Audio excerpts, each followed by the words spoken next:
Et si lors d'une soirée calme, chez vous, vous êtes seul, des choses inexpliquées venaient à se produire.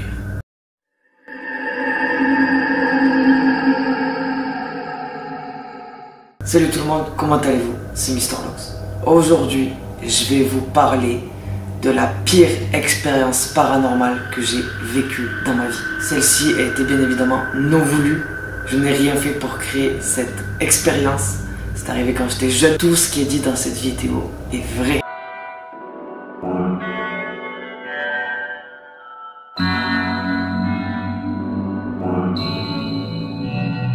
Cette histoire se déroule lorsque j'avais 13 ans. Je passais une soirée seule chez moi. À ce moment-là, mes parents étaient en déplacement et c'était la dernière nuit de leur voyage. Donc le lendemain, ils allaient rentrer, mais très peu tard.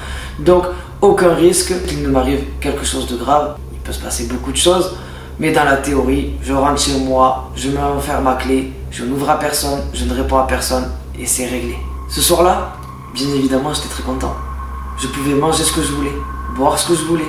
Du gras, du sucré, tout était permis ce soir-là, car forcément j'étais seul chez moi, avec un frigo plein, des placards pleins, tout ce que voulait un enfant de 13 ans à ce moment-là. Cette soirée était encore plus magnifique par le fait que je pouvais jouer aux jeux vidéo sans qu'on vienne m'embêter, je pouvais regarder ce que je voulais, quand je voulais, manger à l'heure à laquelle je voulais, bref, vous avez compris. Vers 23h30, je commence à être un peu fatigué.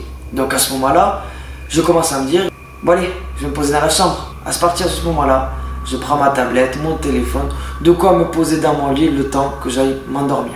Il faut savoir que systématiquement, même à l'heure actuelle, quand je rentre chez moi, directement après, je ferme à double tour. Il est maintenant 23h30 passé et je me retrouve du coup à jouer sur ma tablette à Jetpack Joyride. Vous allez rigoler quand je vais vous dire le nom, mais j'ai été tellement traumatisé par les événements qui vont suivre que j'en retiens encore le nom du jeu. Donc lorsque je jouais à ce jeu sur ma tablette, j'entendis les bruits d'une porte qui s'ouvre. Puis, plus rien. Je décide donc à ce moment-là de sortir de ma chambre. Il faut savoir que ma chambre à ce moment-là est à l'étage. Cet étage est composé de 3 chambres et une salle de bain. Il faut savoir que quand vous rentrez au niveau du couloir, directement à gauche, vous allez avoir ma chambre. Au fond de ce couloir, vous avez une chambre et cette chambre mène à une autre chambre. En face de ma chambre, il y a la porte de la salle de bain. Donc lorsque j'entendis ce bruit, juste après, je suis sorti de ma chambre pour voir ce qu'il s'y passait. Je vais donc au bout de ce couloir assombri, puis je découvre que la porte de la chambre à mon frère est ouverte, alors qu'elle est toujours fermée. À ce moment-là, j'ai une montée d'adrénaline énorme, beaucoup de peur, mais mon premier réflexe à ce moment-là était de relativiser et me dire que cette porte était juste mal fermée. Je repars donc dans ma chambre me coucher juste après avoir fermé cette porte. 5 minutes plus tard, j'entendis encore cette porte s'ouvrir.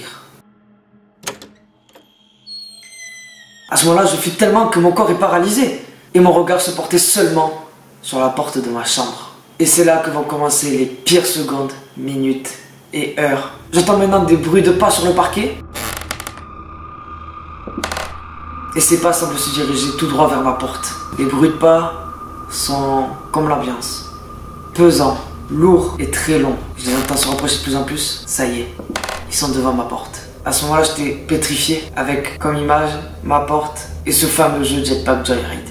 Les bruits se sont arrêtés net devant ma porte et pendant 3 bonnes minutes, je n'ai pas bougé mon regard de cette porte. Lorsque j'ai réussi à bouger, j'ai pu allumer ma lampe de chevet, j'ai mis la lampe torche sur ma tablette, sur mon téléphone et j'ai éclairé toute ma chambre ainsi que cette porte pendant plus de 30 minutes. Après avoir attendu tout ce temps, je décide de prendre enfin mon courage à 2 mains et d'aller voir ce qui se passe. Je suis sorti de ma chambre en hurlant comme un fou, comme quelqu'un qu'on allait égorger. J'ai tapé dans tous les sens sans regarder ce que je faisais. J'étais enfin prêt à voir ce qui se passait derrière cette porte. Résultat, il n'y avait rien. Rien du tout derrière cette porte. Si ce n'est la porte de la chambre de mon frère, grande ouverte, menant vers une pièce extrêmement sombre, dans laquelle je pensais que quelque chose allait surgir. Cette même image que vous voyez dans les films d'horreur, c'était celle que j'avais à ce moment-là devant moi. D'une accélération, je suis parti fermer cette porte, je l'ai claquée le plus fort possible et je suis parti en courant le plus rapidement possible pour me réfugier dans mon lit.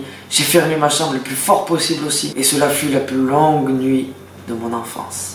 Car je suis resté éveillé le plus longtemps possible et la chose qui m'a réveillé fut le bruit de la voiture de mes parents qui venait enfin d'arriver chez moi.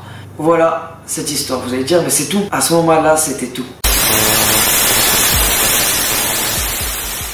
Cette histoire est 100% réelle. Mais je ne peux pas dire ce que c'était, je ne peux rien avancer. La seule chose que je peux dire, c'est que j'ai entendu des bruits bizarres et une porte qui s'ouvre et j'ai vu de mes propres yeux la porte ouverte.